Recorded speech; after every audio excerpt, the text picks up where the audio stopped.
City Line, holiday shopping for a good cause, how you can get affordable access for your internet shopping, plus the risk of shopping while black.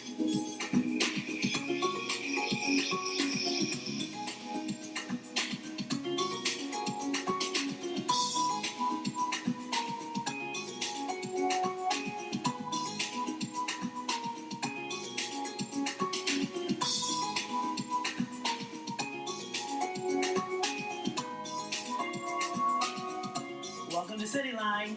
Well, coming up, it's now known as Black Friday, the official start of the holiday shopping season when retailers count on shoppers to bring their bottom line into the black. But for a few national department stores, this season may focus on managing charges that some of its customers have been racially profiled, commonly called shopping while black. Caught in the middle of the firestorm, Barney's, Macy's, and rapper turned corporate titan Jay Z, whose product line was quietly introduced at Barney's this past week. ABC's Rob Nelson filed this report when the controversy first erupted.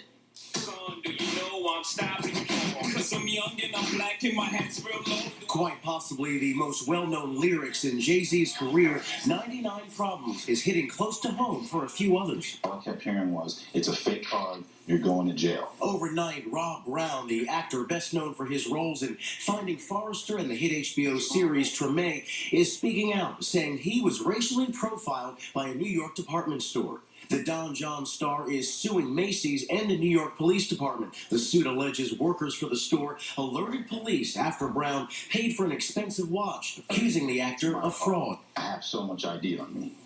This is my card. It's not a fake card. I just bought this watch. In a statement, Macy's says, "We are investigating the alleged claims as we were just made aware of this lawsuit. We do not comment on matters in litigation." The CEO of high-end clothing store Barney's is calling alleged profiling by workers in his stores unacceptable. Two young African-American shoppers came forward this week saying their skin color alone prompted suspicion by workers and police. Trayon Christian, a 19-year-old college student who bought a $350 Ferragamo belt, says he was stopped and handcuffed by undercover cops on claims that his card was fake. She showed me my card. She said, "Where's your ID?" I showed her my ID. That has my name on it, and boom, it went through. Kayla Phillips, a 21-year-old nursing student, was also stopped by police after she used her tax rebate to buy a $2,300 bag from Barney's. I was feeling helpless, demeaned. This morning, Jay Z is facing pressure to bow out of his partnership with the high-end retailer, which carries exclusive items designed by the hip-hop mogul. A petition for Jay Z to cut ties with Barney's now has over 4,000 signatures. And this past week, Jay Z released a statement saying that he will continue to collaborate with Barney's, but with some conditions. Instead of the original 25% of profits from his Barney's product line going to his Sean Carter Foundation for scholarships, it will now be 100%. Well, has Jay Z done enough? Is the Jay Z brand now damaged goods among the Barney's demographics that Barney's hope to attract? Well, Monica Cost is a brand specialist and Pathfinder. She joins us now on the program. Hi, Monica. How are you? Hi, Karen. I'm great. For the uninitiated, let's get a little more into the explanation of what shopping while black means. The media seems to have just discovered this term, but this is not something that's new, is it? No, it isn't something that's new, unfortunately. I think that it is, in the past, it's been so common that it's been sort of a joke just among the black community. People haven't really spoken out about it. But I think we, with the election of President Obama and so many other wonderful things happening, people are expecting more. Mm-hmm. And so when they're not getting more, they are demanding it. And of course, shopping while black means that often security will follow you in the store, yes, thinking that you're about to shoplift something. Simply because of the color of your skin. Yeah, there's often questions about one's credit card or your check or needing extra ID if you write a check, all those kinds of things. Yes, that suggest that maybe you're not as valued a customer as the next person. Correct. That's exactly what it says. Now, let's talk a little bit about Jay Z, and of course we don't want to single on Barney specifically because Macy's is part of this, but Jay Z's image is of a man who made it out of the rough, tough streets, but he is responsible to now a corporation. He's a media mogul. Sure. He's got people who are investing in his company that he's responsible to a different kind of bottom line.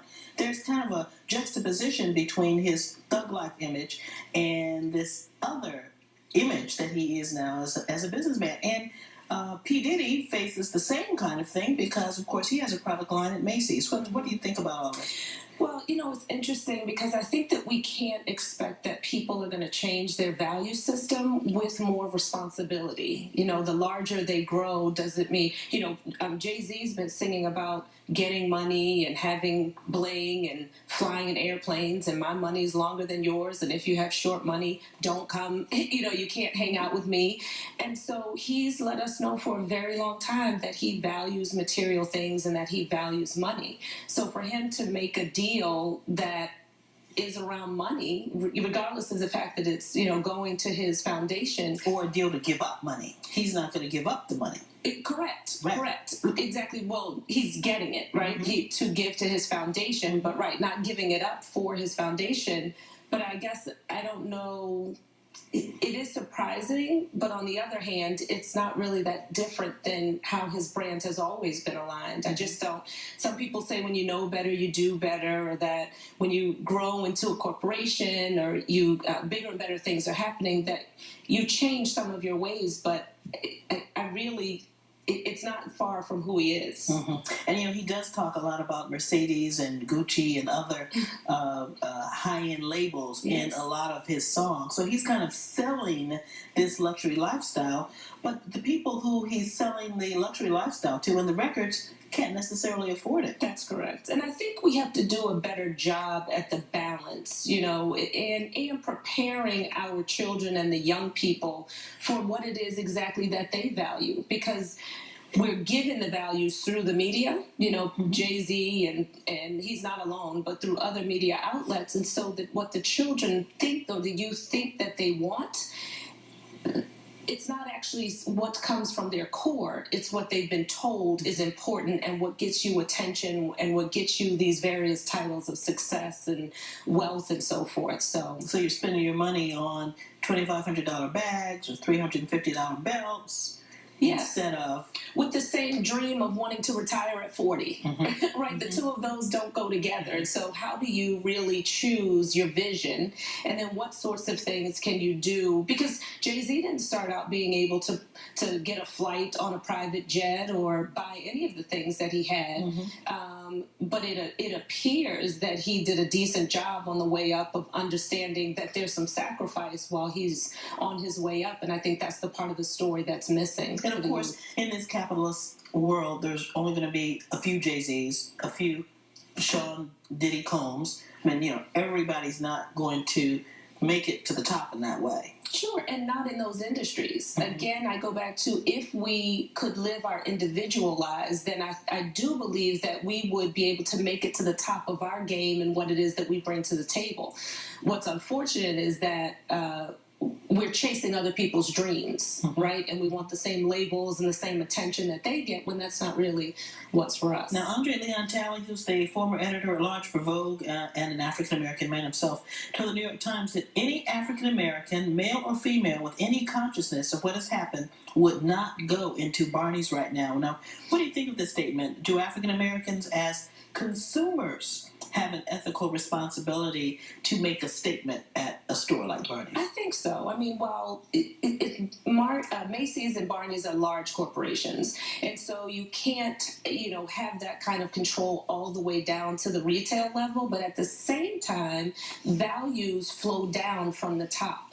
And so ultimately, if you're serious about the values that are on your wall, then the people that you hire, they're aligning with your brand as well. Then you would pay more attention to those sorts of things when you're having your hiring practices. So I do think that if we want to continue to shop at places like Macy's and Barney's, that we should, all of us, not just black people or people of color, but all of us should demand something different and figure out what it is really that Macy's and that Barney's values. And if those values aren't in line with who we are and what we want, then we shouldn't shop there. And Monica, since you were here with us last time, you have a new project. Yeah. The Monica Cost Show. Tell me about it. The Monica Cost Show is all about authentic living. We're having thought-provoking thought-provoking conversations with familiar faces in hopes of dismantling some of these labels I was just talking about and getting past the image of these notable personalities to really find out who the people are. And the hope is that people will have the courage to then live their authentic lives. And where can we watch the Monica Cost Show? You can watch it at www.monicacost.com. Kenny Lattimore was our first guest. We have Melissa Ford, Megan Good, Devin, winner of Naomi Campbell's The Face, coming up this season. So it's extremely exciting. Congratulations to you. Thank you so much for having me. Thanks for coming. Everyone, have you experienced shopping while Black? If so, join the conversation on our Facebook page at facebook.com/cityline5. Up next, online shopping needs internet access. How it's made affordable for all. Stay tuned.